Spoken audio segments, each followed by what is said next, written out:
Sexual harassment, a safety meeting video brought to you by weeklysafety.com. Let's get started.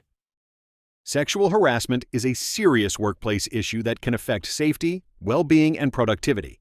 It can damage morale, create tension, and make people feel uncomfortable or unsafe at work.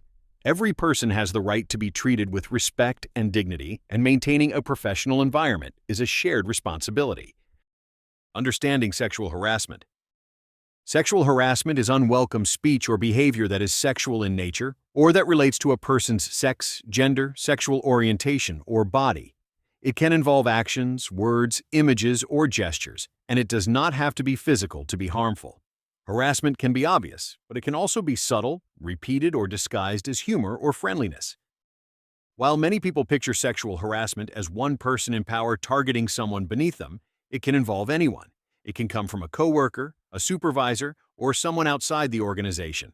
It can be directed at any individual or group, regardless of gender or position. Sexual harassment at work. Sexual harassment can have lasting emotional and professional effects. Even behavior that seems minor in the moment can wear someone down over time. Feeling uncomfortable, distracted, or disrespected at work can affect focus, confidence, and job performance. A workplace where harassment is tolerated is not a safe or productive workplace. Beyond the personal impact, harassment can create a hostile environment when it is frequent or severe. It can also lead to serious consequences when it results in negative job actions, such as discipline, demotion, or termination. Preventing these situations starts with understanding expectations and acting responsibly. Examples of sexual harassment. Sexual harassment can take many forms. It may include unwanted physical contact, unwelcome advances, or standing too close and invading personal space.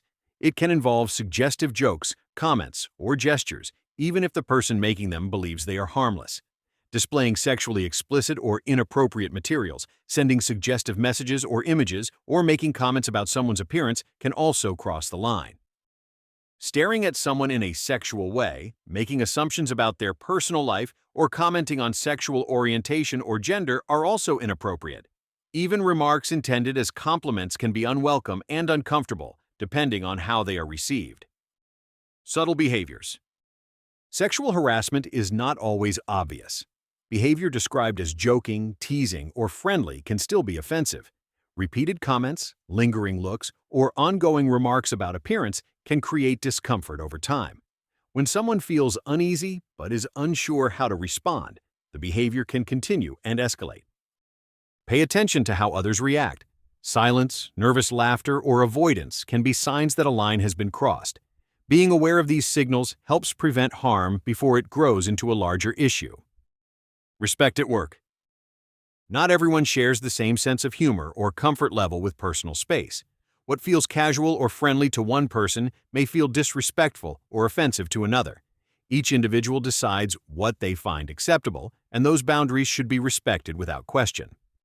The safest approach is to think ahead about what you say and do at work. Avoid unnecessary physical contact. Keep conversations professional. Do not bring or display inappropriate materials.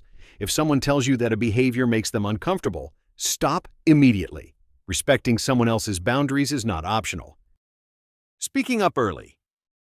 If someone says or does something that makes you uncomfortable and you believe it may not have been intentional, addressing it directly can often resolve the issue. Calmly and clearly let the person know that the behavior is unwelcome and ask them to stop. In many cases, this honest conversation is enough to correct the behavior.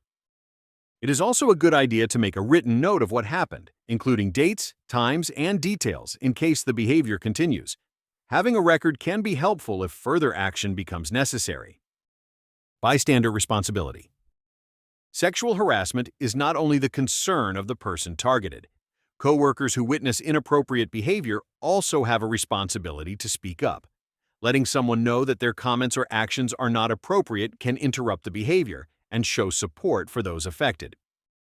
Ignoring incidents or laughing them off can send the message that the behavior is acceptable. Harassment often continues because people believe no one will challenge it. Shutting it down early helps protect everyone and reinforces a culture of respect. Reporting sexual harassment. Reporting sexual harassment, whether you are directly affected or a witness, is the right thing to do. It is important to know your company's policy and reporting process. If you are unsure where to find this information, ask a supervisor or someone in human resources. Use your organization's formal reporting channels. This may involve contacting a supervisor, human resources, or a designated representative. When reporting, be specific and provide clear details about what happened, when it occurred, and who was involved. Include any evidence or witnesses if available, and bring your written notes to the conversation. When a report is made, management or human resources will investigate the situation. They will make an effort to handle the matter as confidentially as possible. How the issue is resolved depends on the type of behavior, how often it occurred, and other factors. At a minimum, the person responsible should be instructed to stop the behavior. Depending on the circumstances, further disciplinary action may follow. The goal is to correct the behavior and restore a safe, respectful work environment. Closing thoughts. Sexual harassment has no place at work. Treating others with respect, paying attention to boundaries, and speaking up when something is not right all play a role in preventing harm.